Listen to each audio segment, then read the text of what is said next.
Bulltop La Roche-sur-Yon vous invite à découvrir son showroom près des Halles et vous présente votre émission.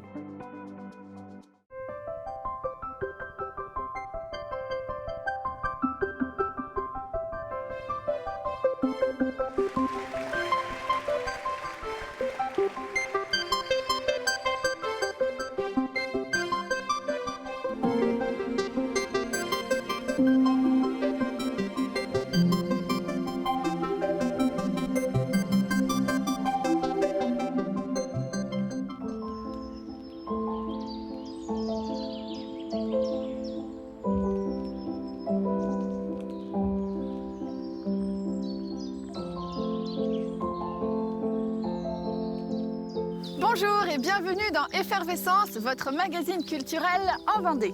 Au sommaire de cette édition, un retour sur le court-métrage qui était tourné à l'Institut Saint-Gabriel autour du métier de cascadeur. Un zoom ensuite sur le Salon des artistes qui avait lieu aux Herbiers au château d'Ardelais.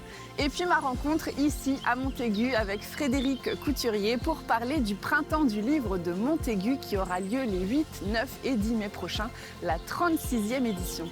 Bien sûr, en fin d'émission, vous retrouverez votre agenda pour ne rien rater de belles sorties culturelles en Vendée. Effervescence, c'est parti!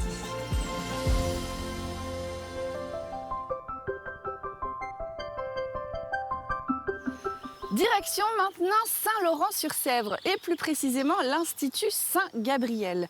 Depuis 10 ans, l'établissement participe à ce concours national « Je filme le métier qui me plaît ». Les élèves ont choisi de parler du métier de cascadeur, l'occasion pour eux d'appréhender la technique de ce métier. Juliette Balzer, notre journaliste, s'est glissée sur le tournage. Connaissez-vous le métier de cascadeur? C'est le défi lancé à ses élèves. Et pour faire comme ces professionnels, il faut une tenue spéciale. Mathéo s'est prêté au jeu. D'abord, on a des coudières qui étaient en genouillère parce qu'il n'y a pas le budget. Sinon, après, j'avais un t-shirt en fait, où on a les épaules qui sont protégées. Et c'est en flux non newtonien. Voilà. J'ai le dos aussi, pareil. Et j'ai le short. Les 20 élèves participants n'ont pas choisi ce métier par hasard. Le figurant cascadeur avait déjà une première expérience dans le milieu. Mathéo Révélo, qui est dans notre équipe, est cascadeur. On trouvait que c'était un bon moyen d'avoir quelqu'un qui est déjà dans le milieu, qui sait exactement ce qu'il fait, qui le fait bien. Et pourquoi pas en profiter pour le montrer à tout le monde et pouvoir mettre en valeur ce métier justement. 6 mois d'écriture, 1 mois de tournage, un métier de l'ombre qui demande aussi une façon bien particulière de filmer. Il faut faire des plans où on voit, pour faire en sorte que ça soit le plus réaliste possible et pas qu'on voit par exemple tous les trucages qu'il y a derrière, on va dire comme un peu un spectacle de magie. J'ai beaucoup écouté Mathéo pour savoir comment faire, comment prendre certains plans, par exemple plus en contre-plongée, en plongée. Derrière ce projet, 3 professeurs mobilisés. Objectif, accompagner les élèves. Pour le directeur, ce concours est essentiel. Il est un vrai espace d'expression pour les jeunes. Moi, je suis plutôt pleinement impressionné puisqu'on les responsabilise, on leur donne la possibilité de s'exprimer, que ce soit artistiquement, techniquement. Aujourd'hui, on a des jeunes qui se sont plutôt bien éclatés et je suis plutôt satisfait de ce qu'ils ont pu produire et évidemment d'un concours qui puisse reconnaître ce genre de prestations. Pour le moment, le court-métrage a été accepté par le concours et leur établissement. Rendez-vous le 27 mai pour connaître les résultats.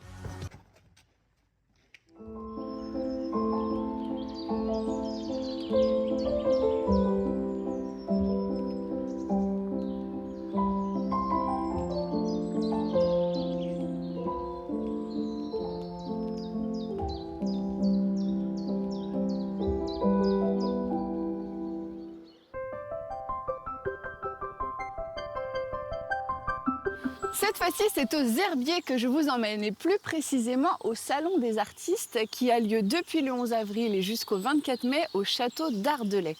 Des artistes, des peintres, des sculpteurs sont venus au rendez-vous pour vous présenter leurs œuvres. Le couple d'invités d'honneur, Nathalie Marotte et Patrick Le Sueur, vous expliquent eux-mêmes comment ils ont conçu cette exposition au micro de Grégoire de Châtillon.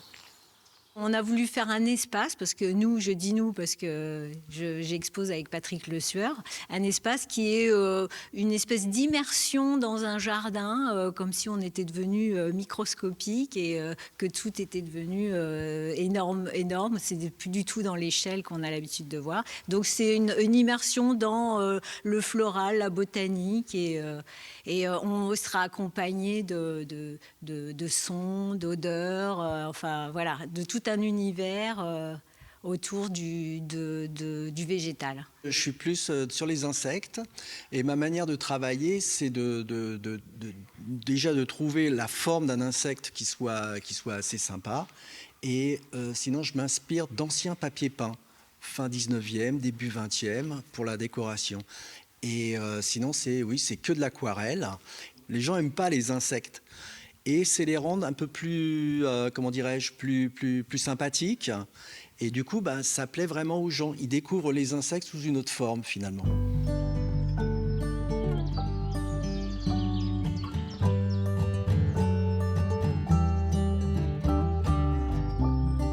C'est le moment de retrouver mon invité de la semaine, Frédéric Couturier. Il est directeur général adjoint du pôle culture et territoire des Terres de Montaigu.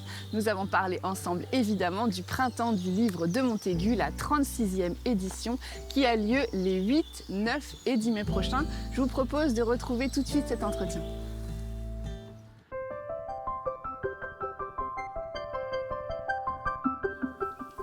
Alors aujourd'hui, je suis à Montaigu, ici dans le parc Henri Joyaux, pour parler de la 36e édition du Printemps du livre de Montaigu, un événement culturel aujourd'hui solidement installé. Et pour en parler, je reçois Frédéric Couturier. Bonjour. Bonjour Catel. Donc vous êtes directeur général adjoint de l'action culturelle des Terres de Montaigu. On va résumer ça comme ça, puisque c'est un pôle assez large. Donc 36e édition déjà du Printemps du livre, un événement majeur, un rendez-vous majeur pour les auteurs comme pour le public. Vous qui avez suivi beaucoup cette évolution et ces différentes éditions, qu'est-ce qui en fait sa singularité parmi les nombreux salons littéraires français ? Alors la singularité du Printemps du livre, elle est difficile à définir parce que c'est un salon qui n'a pas de thématique. Oui. Si ce n'est qu'il prend la couleur du président d'honneur du salon chaque année. Ce qui fait sa singularité, c'est peut-être l'atmosphère qui se dégage du salon, le lien entre les visiteurs et les auteurs. Il y a des liens qui sont très simples, qui sont très authentiques. Il y a un vrai partage, il y a une vraie curiosité en fait des visiteurs pour les auteurs et pour leurs ouvrages. Et c'est un salon où on vend beaucoup de livres, c'est-à-dire qu'on a l'impression que les visiteurs mettent un peu d'argent de côté et chaque année ils vont faire leur marché, ils vont échanger avec les auteurs, ils vont assister à des rencontres littéraires pour connaître les thématiques abordées dans les différents ouvrages. Donc je dirais que s'il y avait un point différenciant, c'est vraiment l'atmosphère qui se dégage du Printemps du livre. Oui. Alors cette édition aura lieu les 8, 9 et 10 mai prochains. C'est un salon qui a évolué de manière ascendante, de façon assez fulgurante. Est-ce que vous pouvez nous donner quelques chiffres, notamment de l'édition précédente ? Alors, c'est un salon qui fonctionne bien dans un marché pourtant de l'édition qui est morose. On entend beaucoup, d'ailleurs les médias récemment ont mis en avant la baisse du temps consacré à la lecture, notamment chez nos jeunes. Donc on pourrait être inquiet sur ce type d'événement. Et en fait, le succès du salon fait que c'est très rassurant de se dire que chaque année on a 35 000 visiteurs qui viennent rencontrer 200 auteurs. Aujourd'hui, sur nos libraires partenaires, qui sont essentiellement sur Terre de Montaigu, mais on en a un sur La Roche-sur-Yon, c'est plus de 320 000 € de chiffre d'affaires fait en 2 jours. Donc c'est un soutien aussi à nos libraires. Et d'ailleurs, on respecte totalement la chaîne du livre, c'est-à-dire qu'on n'est pas un salon d'éditeurs, on est nous sur un salon de libraires et le respect de la chaîne du livre se fait de l'auteur, de l'écrivain jusqu'à au distributeur, c'est-à-dire le libraire, avec tous les conseils qu'il peut fournir aux personnes qui souhaitent acheter un livre. Donc c'est vrai qu'on est sur un salon qui est en progression. L'année dernière, ça a été une année record depuis le début de la création du Printemps du livre. Donc on est vraiment très content d'accueillir ces visiteurs qui semblent en tout cas ravis de leur expérience au De Printemps venir du à la livre. rencontre de leur auteur préféré. Oui, tout à fait. Et justement, les pratiques de lecture, elles évoluent aussi, les liseuses, les formats courts, etc. Alors, comment le salon il s'adapte à ces nouvelles pratiques de lecture? Alors, moi, je ne suis pas du tout contre la lecture sur support numérique. C'est-à-dire que vous partez pendant un mois en voyage en Amérique latine. C'est bien plus simple d'avoir 50 romans dans une tablette que d'emmener 50 livres. On est bien d'accord. Par contre, je pense qu'une nouvelle fois, ce qui fait le succès du Printemps du livre, c'est que tout est vrai. L'auteur qui est devant vous est vrai. Il va partager en fait l'histoire qu'il a voulu raconter. Le livre que vous prenez dans vos mains, c'est un véritable objet, avec un toucher, avec une odeur. C'est la dédicace que vous voulez avoir, c'est le petit mot qu'il va prendre le temps de vous écrire, ou l'illustration lorsque vous allez voir un illustrateur BD. En fait, tout est vrai, et ça, on ne le remplacera pas par le numérique. Il y a des choses dans notre société qui évoluent parce que les progrès technologiques et numériques évoluent, et puis il y a des choses qui resteront dans le demeure dans l'essentiel. Et vous savez, un ouvrage peut vous faire ressentir une émotion. Alors vous allez me dire qu'elle soit numérique ou en version papier, mais c'est ce qui fait en fait le succès du Printemps du livre, c'est que les gens ils ont soif de ressentir aussi des émotions. Alors, en dehors des plus jeunes, pour lesquels, évidemment, il faut consulter le programme. Il y a énormément d'activités, il y a beaucoup de spectacles, il y a des concerts, c'est très, très riche. Les jeunes sont vraiment, effectivement, au cœur du projet. Pour le plus grand nombre et pour les adultes notamment. Donc, cette année, le thème, c'est la marine. Cette année, le thème, c'est la marine. Avec un président bien choisi. Oui, un président. Alors, c'est un magicien des mots, Didier Decoing. C'est un esprit fin, c'est une plume, c'est une rythmique dans sa littérature. Il viendra nous présenter son dernier ouvrage qui s'appelle Mes Pops. Et donc cette année, c'était une année un peu particulière. On est sur une date de commémoration, c'est le 8 mai. Pour nous, le devoir de mémoire est essentiel, il est important. Donc comment combiner le Printemps du livre avec cela, donc voilà, il y a ce lien avec Didier Decoing, les écrivains de marine, il y a ce lien avec la Marine nationale qui fête ses 400 ans, il y a ce lien avec les 20 ans de la Vertonne, puisque Montaigu est marraine d'une frégate, d'une navette. Et donc l'idée, c'était de pouvoir, pendant le Printemps du livre, avoir ces thématiques autour de la Première, de la Seconde Guerre mondiale et de la marine. Avec le côté aventure et le côté national. Avec plusieurs auteurs, justement, membres de cette association qui viendront également. Tout à fait, oui, tout à fait. On a 5 auteurs qui seront présents, membres des écrivains de marine, oui, tout à fait. Alors, de nombreux auteurs, effectivement, on dit 200 auteurs, donc il y a des têtes d'affiches très connues, Michel Bussy, Yasmina Khadra, etc. Et aussi d'autres auteurs émergents. Donc, quelle place vous leur accordez à ces auteurs émergents dans la liste? Parce que j'imagine qu'il faut faire une programmation assez équilibrée. Oui. Et c'est aussi un rendez-vous très important pour eux, les premiers salons littéraires. Alors nous, on veut être un salon généraliste, donc il y a du roman, il y a du roman policier, il y a du roman autobiographique, il y a du roman historique, enfin voilà. On essaie de toucher tout type de littérature. Bien évidemment, on a des auteurs très connus au niveau national, c'est le cas aussi d'Eric Emmanuel Schmitt.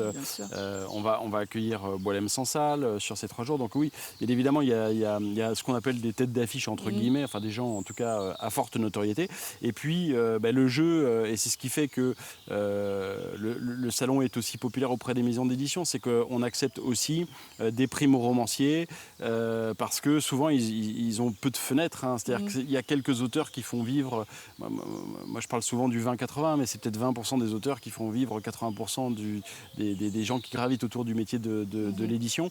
Il faut qu'on puisse laisser la place aux primo-romanciers pour qu'ils puissent parler de leurs livres, pour faire découvrir leurs plumes, parce qu'il y a vraiment des pépites, et on fait, j'ai une table ronde en tête cette année où on va faire le polar au féminin, où on va avoir des primo-romanciers dans le domaine du polar, et on essaie de le faire avec toutes les maisons d'édition et tous les genres littéraires. Et alors donc ce printemps du livre, donc je le rappelle, le 8, 9 et 10 mai, il va être dispersé sur différents pôles de la ville. Là ici on est au parc Henri Joyaux à côté de la médiathèque Calliope, mais il y aura effectivement des animations à la salle des fêtes, place de l'hôtel de ville, place du champ de foire, au théâtre Thalie bien sûr, au cinéma grand écran juste à côté et une navette gratuite pour déambuler sur les différents pôles. Oui, tout à fait. On essaie de... c'est le cœur de Montaigu qui bat au rythme du printemps du livre. Donc effectivement, nous aurons des rencontres au niveau du cinéma grand écran, un concert dessiné. Le concert d'ouverture avec Olivier Ruiz se fera... je dis concert d'ouverture, c'est pas tout à fait cela. C'est plutôt une lecture musicale. Ouais. Tout à fait, c'est une lecture musicale puisqu'elle commence à être autant connue pour sa casquette d'auteur que de chanteuse. Et puis ensuite le chapiteau principal qui se trouve au niveau de la place de l'hôtel de ville. Et puis le chapiteau que nous installons sur le parc Henri Joyaux qui est un peu le poumon vert de la manifestation. Les gens viennent assister à des entretiens, souvent des grands entretiens.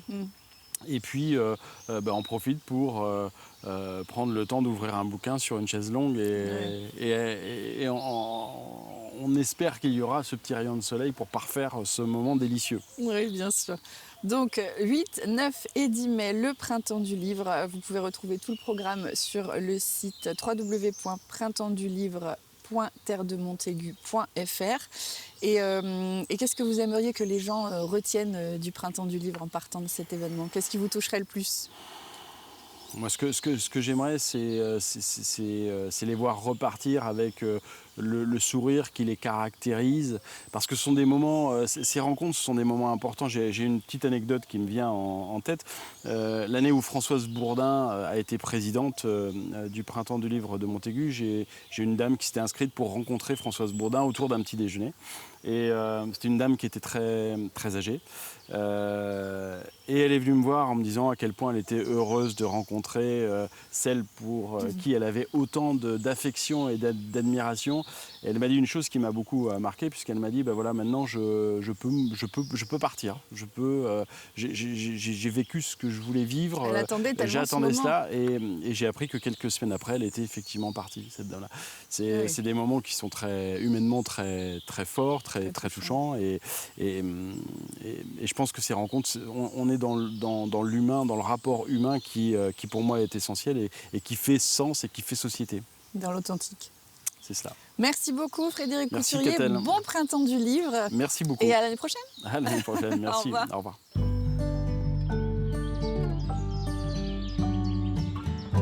Qu'est-ce qui vous emmène du donjon du château de Bazoges-en-Parais au spectacle qui aura lieu sur le port de Plaisance à Jars-sur-Mer, en passant par un ciné-club et un concert? C'est votre agenda à retrouver tout de suite.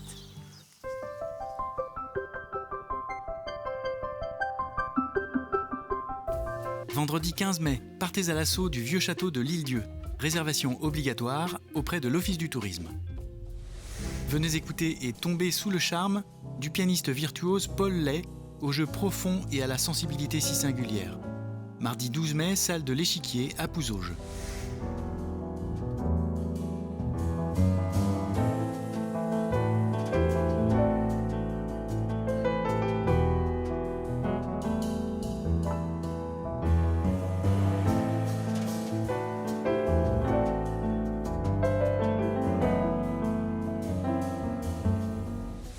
La Veillée des légendes est une invitation à voyager hors du temps. Au cœur du donjon de Bazoges-en-Parais, Morgane vous emmène dans l'univers des récits anciens, portés par des sonorités celtiques et nordiques, le 14 mai. Ciné-club au cinéma grand écran de Fontenay-le-Comte. Projection du film Diamant sur canapé les 8 et 11 mai en version originale.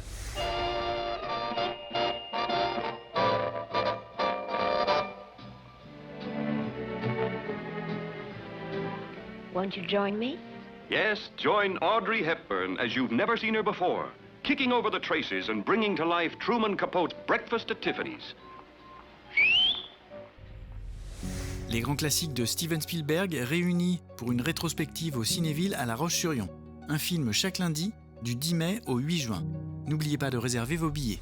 La déferlante de printemps vous propose le spectacle Alice contre Barbe Bleue ou l'audace d'ouvrir les portes. Rendez-vous le 14 mai au port de plaisance de Jars-sur-Mer.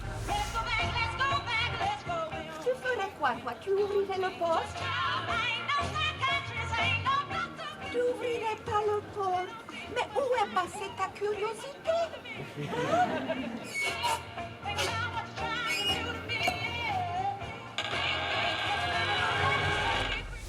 Exposition Les Bielles Sablaises. Venez découvrir une dizaine de voitures de collection Chevrolet, du 4 au 9 mai, à la galerie Ilium au Sable d'Olonne. Effervescence, c'est terminé pour aujourd'hui. Vous le savez, vous retrouverez cette émission en replay sur le site de TV Vendée. N'hésitez pas à me faire part de l'événement culturel que vous organisez sur le département en m'envoyant tous vos éléments à l'adresse qui s'affiche en bas de cet écran. Et puis n'oubliez pas également que le Printemps du Livre, c'est ce week-end à Montaigu les 8, 9 et 10 mai. Merci beaucoup et je vous dis à la semaine prochaine pour de nouvelles rencontres culturelles.